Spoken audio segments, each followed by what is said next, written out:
What's up guys, Chimp here. I'm going to be doing a review of the JLS 2024A auto electric airsoft pistol got it off of hobbytron.com. Very reliable. I like them. Got it within 2 days of ordering it. Nothing damaged, no bad stuff to the pistol or the box. So as you can see here, it does have a 6mm adjustable hop-up system, and it's on a 1:1 scale replica, so I would not recommend pulling this out anywhere except for an airsoft in the arena or staging area. Definitely do not bring it to schools, show it off to all your buddies that do airsoft with you. This will get you in serious trouble because of the scale. And it takes 4 AAA batteries, which as you can see here, it says are included. And as you can see from the picture, it's a suppressor, flashlight, rail attachment, and a dot sight. I'll do those later on. Yeah. And as you see up here, do not shoot at any human or animals. Don't shoot at any humans unless you're in a match, and then just be responsible, please. I don't have to deal with human crap about that. So down here again, name of it, JLS, talks about the hop up again. Motor driven blowback.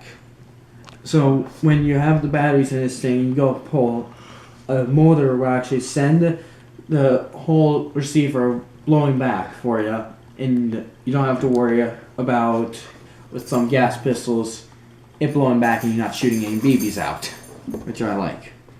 And right here, see, no matter if you're on full auto or semi-auto, it shoots BBs out at 25 meters per second, which adds up to about 82 feet per second. Pretty good. Batteries go right in the bottom of the grip, right next to the mag, and just some more stuff that I've already talked about. Includes batteries, a case for them that also charges them, and the wire. Another picture of the gun. Some more warnings so that you can read when you order this. And on the back, right here, you see some instructions for how to put all the accessories on it. Really cool. Like that, makes it easy to know how to put it all together. And right here, you got some more of the stuff. Really cool. They don't just do pistols like I've been told. So if you want to get some of their rifles or some machine guns, go for it. They're, from my experience, a reliable company. I trust them 100% with stuff. So yeah, that's the box. And oh yeah, always wear eye protection when shooting this in case you get one of those BBs that wants to fly back to you. Alright, so now moving on to the gun. Okay, so this is the JLS 2024A auto electric blowback pistol. First off, here's the mag for it. It's a 15-round banana clip. Really hard to load, but it does come in handy for you, and it will shoot all of them until it's out. So pretty nice, all in all. The gun, like I said, it's on a 1:1 scale replica. If you guys know what gun this is based off, please, I want to know. Tell me in the descriptions below. I would love to hear that. And right here, you have the semi or full auto setting. That's set to full auto. This is semi. Really nice gun. I like the look of it. I'm preferential to all airsoft stuff black, so I really like it. This orange part right around here kind of gets to me, but you know, I'll show you with the suppressor. With this does come in handy. Right there is where you put the batteries, and as you can see, right along here, it tells you what end goes up where. Really helpful when you're in the field trying to do this quickly. This way you don't have to guess for it. And so here it is. Remember, this takes AAAs. It's really hard to get all 4 of them in there to stay. And when you first order this and load it with fully charged batteries, then this will go into a blowback feature. Fine, nothing went wrong. It does that just so you know the batteries are charged and they're working. So now I'll show you guys how it looks when it fires on semi. And here's the full auto. So it's really nice. The safety for this gun, as you can see, there's no button up here to press for it. Safety right there. Now I'll show you what happens when I don't press that. Nothing, but when you press it, that's how you operate the safety on this gun. I like it. It makes it easy, but you might slip up in the staging area when you load the batteries and you're trying to get your feel for this and accidentally press that on the trigger. Oh well, it's a mistake. We all do that. So that's pretty much it for the gun. Now onto the accessories. So now for the accessories for this gun. Right here, this is the rail mount. As you can see here on the box for the flashlight and the dot scope. I will not be putting it on because I've lost some important pieces to putting it together.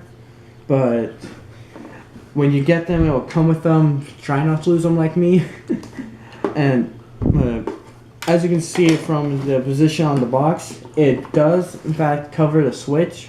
So make sure before you put the rail system on that you have it on the setting you want it to be, because you will not be able to switch it back until you take it off. So now we'll be talking about the flashlight it comes with. As you can see here, it comes with a rail attachment for the flashlight. The only problem with the flashlight, it's not that powerful. So you'll most likely end up doing what I did, end up switching out for a more powerful flashlight. At night, this will give you a much brighter scope, bigger lighting, and make it easier for you to actually, it'll make it easier, and you will have a functioning flashlight attachment for this pistol. So I would highly recommend switching it out the flashlight for a stronger one if you can have one, or if you can get that one powerful. Great for you. I can't figure out how to do that. So now onto the sight. Now, as you can see on the box, it has a giant red crosshair. Well, I don't know if you can see it, but it's not that bright on this one. The actual version is very small, very hard to use. I don't like it, so I usually just leave the pistol like this and go with the iron sights. In my opinion, it's much more reliable because they're not going to switch on you or die out in the middle of the field. And here is the suppressor. Now, earlier in the video I said that I don't really like it, but with the suppressor it makes sense because this is how you put the suppressor on.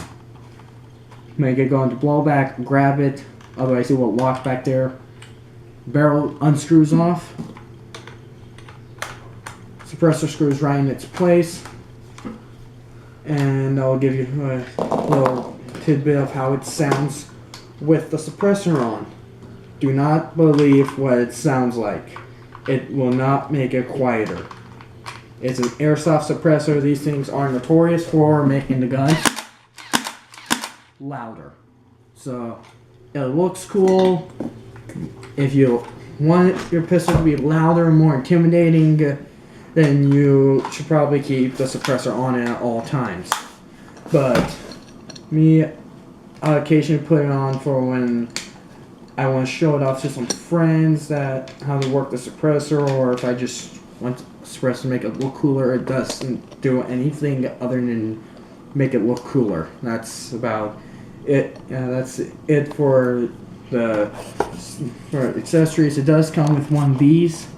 I don't know its actual name, but it comes in handy to unload the magazine, unjam it, check for it being loaded, minor adjustments. Really handy tool. And it comes with a screwdriver for you to use. It's very small, very annoying, easy to lose, hard to find, but the screws are very tiny. As you can see here, those are the biggest ones. I'll give you a better look at them. This is the actual bag it comes in. They're not that big, so I don't know. They're not that big, so I don't. So that's kind of that's part of the reason I don't use one of those press or accessories for this gun. Now for the overall review. So this is in the video. One thing I forgot to mention for you guys who go out and buy this gun: if you're going to practice with it, you're going to have to dry fire.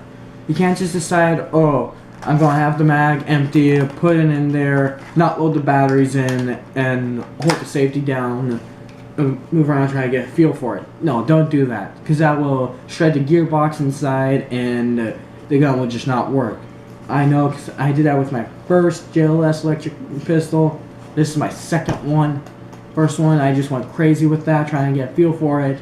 I go into one of the local fields to use it, and it's not working. Gave it to my friend. He found out the gearbox was shredded, wires everywhere, bad. Only practice with this with batteries loaded. Otherwise, you will screw this gun up, and it will become a waste of money. It only costs about 20 bucks plus shipping and handling, all that. Only about 20 bucks. Decent price from Hobbytron. Like I said, love them. I trust them. Since they gave me this pistol, amazing. Yeah.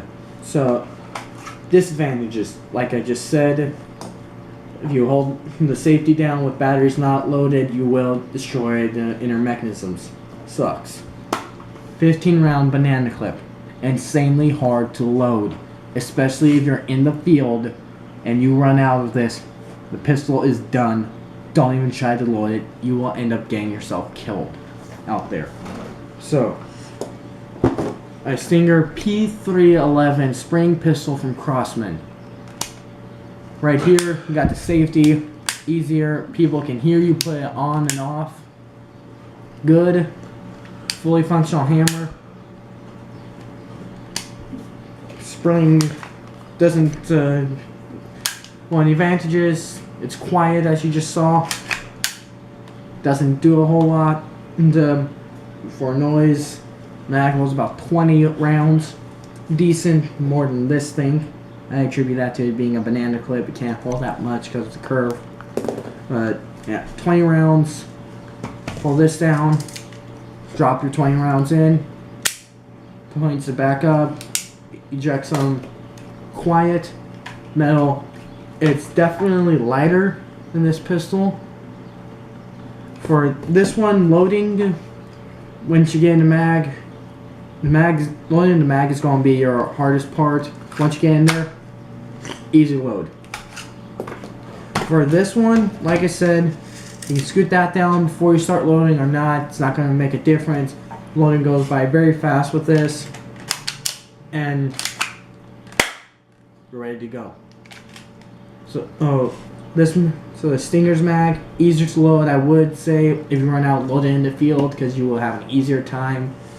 But this pistol, Marines SP01, it's, again, lighter than this one. Mag holds about 20 rounds. Again, more than this. I think it's because it's a little smiley face curve. It's lighter. Slightly louder. People will hear you shoot this thing. People will know you shot. And the spring pistols I found, they're more accurate than this. And people take these a lot more serious because of the cute little sound it makes. Because eventually, as you use this gun more and more and it starts to get older, it will start making, yeah, I'm not kidding you with this, a pew, pew, pew sound. It sounds really cute, it sounds very comical, but it's not very comical when they get hit with the BB. But they will be laughing when they hear that. So, all in all, for those of you who want to get a gas pistol, but you're kind of hesitant because you don't know how the blowback works, I would recommend getting this gun. It's very nice. Hard ABS plastic. Very durable. Just like these two. Same material. It's got, unlike the Stinger, as you can see, it's got a metallic black look to it, more of a commando look. This was just flat matte black. Doesn't have much in the look of it, but it's very reliable. More reliable than some electric pistols I've seen out there. This one, for those of you who want to start blowback training, I would recommend getting this because electric pistols do not have that. It's one of the advantages for this gun. Your hand will never go over and get caught by the slide as it goes back, unless you're a moron and decide to hold it like this, in which case you're not going to be getting the blowback feature, and that will mess with the gun a little. As for shooting wise, I don't know how much this will affect it. I've never done that, never wanted to, but that's pretty much it. If you want this gun, I'd say go for it. If not, find a different one. Stay safe out there.